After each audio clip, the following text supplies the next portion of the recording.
بسم اللہ والصلاۃ والسلام علی رسول اللہ خاتم النبیین ورحمۃ اللہ عالمین۔ آج کل ایک مسئلہ ہے کہ اکثر پیرنٹس کو یہ شکایت ہوتی ہے کہ بچے جب جوان ہو جاتے ہیں تو ایک تو والدین کو ٹائم نہیں دیتے، ان کے بھی اپنے مسائل ہوتے ہیں بچوں کے بھی۔ والدین جب بوڑھے ہو جائیں تو ان کی ذرا ڈیمانڈز بڑھ جاتی ہیں، وہ تقاضا کرتے ہیں کہ بچے کچھ ٹائم دیں، ویسے وہ محبت کا تقاضا ہوتا ہے کہ ان کی تو دنیا ہی وہ ہوتی ہے۔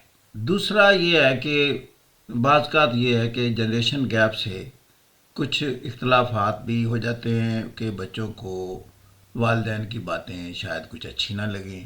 اس میں ہم نے دیکھنا ہے کہ اس ایشو کو کیسے حل کریں یا اس کا ہمارا دین اللہ کیا حل بتاتا ہے، تاکہ یہ جو ایک کمبینیشن ہے یا گھر کا یہ ماحول ہے پرسکون رہے اور والدین کا دل بھی ٹھنڈا رہے اور بچے بھی اپنی دنیا کو اپنے ذہن کے مطابق چلا سکے۔ یہ ایک بہت بڑا سبجیکٹ ہے اور سوال ہے۔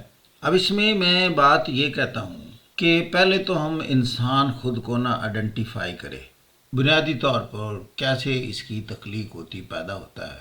اس کو تو وہی معلوم نہیں کہ میری ابتدا کیسے ہوئی۔ پیدا ہوتا ہے، یہ انتہائی کمزور ہوتا ہے، جیسے کہتے ہیں کروٹ بھی نہیں لے سکتا، زبان سے کھانے کے لیے بھی نہیں کچھ کہہ سکتا۔ والدہ اس کو فیڈ کرتی ہے، باپ گھر کے لیے سامان اکٹھے کرتا ہے۔ جب تک وہ چلنے پھرنے کے قابل نہیں ہو جاتا، they keep on even serving them۔ ان کی تعلیم کا انتظام کرتے ہیں، کھانے کا کرتے ہیں۔ سردی گرمی میں باپ جاتا ہے، مشقتیں کرتا ہے، لوگوں سے لڑائیاں جھگڑے سب کچھ ہوتا ہے۔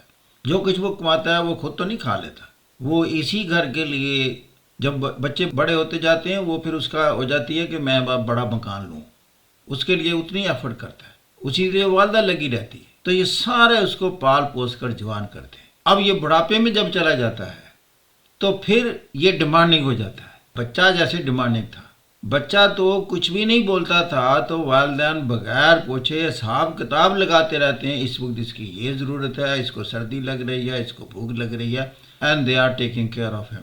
ساری زندگی ان کے لیے لگا دیتے ہیں۔ جب وہ جوان بھی ہو جائیں، یہ ان کی شادیوں کے انتظامات کرتے ہیں، بہترین گھر تلاش کرنے کی کوشش کرتے ہیں کہ ان کو تکلیف نہ ہو۔ آگے ان کے پھر مسائل ہی والدین کے مسائل ہوتے ہیں کہ میرے بچوں کو کوئی تکلیف ہے تو فوراً آگے جائیں گے۔ بیٹیاں ہوں تو خاص طور پر اگر بیٹی ایک ہی معمولی سی خبر سنا دے کہ میرے ساتھ اچھا سلوک نہیں ہو رہا، ماں کو باپ کو ساری رات نیند نہیں آئے گی۔ اب یہ میں کنسرن کی بات کر رہا ہوں جب وہ اولاد بھی باپ بن چکی ہوتی ہے، اب وہ ان کے لیے بھی کنسرنڈ ہوتے ہیں، یعنی جب تک یہ زندہ ہیں ان کی دنیا وہ اپنی اولاد اور ان کی اولادیں ہیں، اور جب اولاد جوان ہوتی ہے والدین یہ بھی مجھے اتفاق کریں گے کہ دیکھیں جی بچہ جب سے جوان ہوا ہے کیسے بات کرتا ہے، اس میں ادب احترام نہیں ہے۔ اچھا اس کو تکلیف کیوں ہوتی ہے؟ میں بتاؤں تکلیف کی فلسفی کیا ہے۔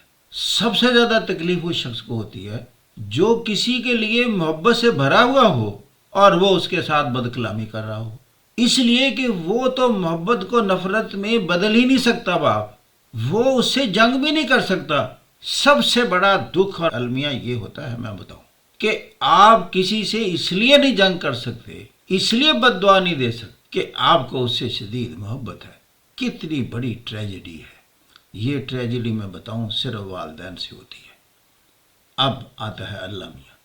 قرآن کی جو آیات ہیں اس پر میں وہ ایک آیت پیش کروں گا، بنی اسرائیل کی آیت نمبر 23 اور 24 مشہور ہے، میں ترجمہ پیش کروں گا اس کا۔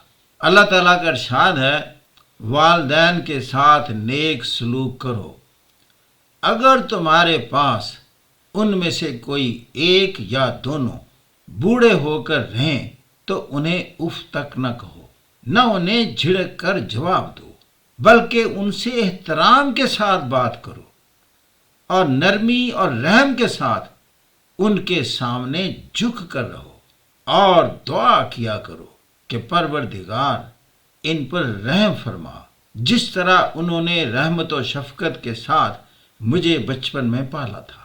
اندازہ لگا لو، اللہ تعالیٰ نے والدین کا لفظ استعمال کیا، یہ نہیں کہا کہ وہ میرے فرما برداری کا لیول کیا ہو، وہ نمازیں بھی پوری پڑھتے ہیں کہ نہیں پڑھتے۔ انکنڈیشنل ریسپیکٹ ہے۔ مطلب یہ کہ اگر وہ نماز میں کوتاہی کرتے ہیں، روزے میں کوتاہی کرتے ہیں، یا اور کئی اللہ تعالیٰ کے فرامین کے حوالے سے مکمل نہیں ہیں، میں جانوں تو وہ جانے، آپ کے لیے اتنا کافی ہے کہ وہ آپ کے والدین ہیں، سر جھکا دو، اپنی آوازوں سے ان کی آوازوں سے پست رکھو۔ یہ نص قرآن ہے، اور جو اس سے بغاوت کرے گا، اس سے دور ہٹے گا، اپنے سارے کیے کرائے پر پانی پھیر دے گا۔ یہاں میں ایک اور بات کرتا ہوں، میں بتاؤں، یہ انتہائی شارٹ کٹ ہے جنت کا۔ یہ ذرا ڈیفرنٹ بات ہے۔ میں نوجوانوں سے مخاطب ہوں، آپ میں 100 خرابیاں ہوں، لیکن اگر آپ نے اس پر ایک پر عمل کر دیا کہ والدین کے ساتھ حسن سلوک میں بہت آگے ہیں، اس آیت کو بنی اسرائیل کی یہ آیت نمبر 23 اور 24 کو سامنے رکھ کر پتہ نہیں کتنے کتنے گناہ آپ کے ساقط ہو جائیں گے، اور کتنی نمازوں کی غفلتیں، کوتاہیاں، فرائض کی جو ادائیگی میں ہم سے ہو جاتی ہیں، اللہ ان کو ساقط کر دے گا۔ اور پھر ایک بات اور سے ثابت ہوتا ہے کہ وہ والدین کے حق میں کیوں اتنا ہے۔ وہ کہتا ہے ربنا اغفر لی ولی والدی وللمؤمنین یوم یقوم الحساب۔ نماز میں پڑھتے ہیں نا، ہر نماز میں دیکھیں پابند کر دیا ہمیں، ان کی مغفرت کے لیے دعائیں کیا کرو اور کرتے جاؤ۔ اس کا مطلب کیا؟ میں ایک اور انداز سے سمجھتا ہوں، یہ اللہ تعالیٰ تو پھر بخشنا چاہتا ہے، اتنی دعائیں کیوں کرواتا ہے؟ پھر میں ایک دن اس کے فلسفے پر غور کی تو مجھے محسوس ہوا والدین کے حق میں اس لیے ہے کہ یہ اولاد لڑکا یا لڑکی کی شکل میں تو میں نے عطا کی ہے۔ جب وہ کہتا ہے نا قرآن میں، یہ ہم ہیں جو کسی کو لڑکے عطا کرتے ہیں، کسی کو لڑکی، کسی کو ملے جلے، اور کسی عورت کو بانجھ کر کے رکھ دیتے ہیں۔ اللہ ذمہ داری تو خود لیتا ہے کہ یہ اولاد میں نے دی، اور ان کو اس کام پر لگا دیا کہ ان کو جوان کرو، ان کی تربیت کرو، اور ساری زندگی ان کی خدمت کرتے رہو۔ میں نے تو لائبلٹی دے دی ان کو، ورنہ سارا پیسہ کمایا ہوا اپنے اوپر خرچ کرتے۔ یہ خرچ کن پر کر رہے ہیں؟ جو میں نے ان کو عطا کی ہے لائبلٹی، ساری زندگی ان کی خدمت کی ہے۔ اللہ خدمت کرنے والوں کے ساتھ ہے، ورنہ یہ بنی اسرائیل کی آیت 23 اور 24 نہ کہتا، اور نہ ہی قرآن میں کہتا کہ ان کی مغفرت کی دعائیں مانگا کرو۔ ان کو اس خدمت کے عوض میں بتاؤں معافی کرنا چاہتا ہے کہ انہوں نے ساری زندگی وہ کام کیا جس پر میں نے ان کو مجبور کیا کرنے پر۔ یہ ہے اللہ تعالیٰ، یہ ہے وہ پیاری ہستی۔